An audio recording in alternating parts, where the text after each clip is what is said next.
लहान मुलांवरती तर नाहीच नाही. काही विषयच येत नाही या गोष्टींचा. यांचं राजकारण काय चालू आहे ते पहिलं बघा तुम्ही.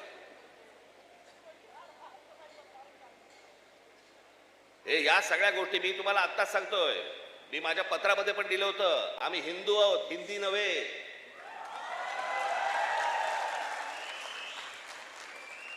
पण हिंदुत्वाच्या बुरख्या खालून जर समजा तुम्ही माझी मराठी संपवायला येणार असाल, माझ्यासारखा कडवट मराठी तुम्हाला सापडणार पण नाही.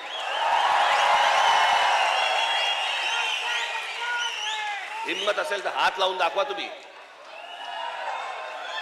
आणि हे सगळं षडयंत्र तुम्ही नीट समजून घेतलं पाहिजे. षडयंत्र मुंबईला जर हात लावायचा असेल तर या ठिकाणचे सगळ्या मीरा भाईंदर पासून तिथे पालघर पर्यंतच्या सगळ्या जेवढ्या मतदारसंघ आहेत, हे मतदारसंघ ह्यांना अमराठी लोकांचे करायचे आहेत.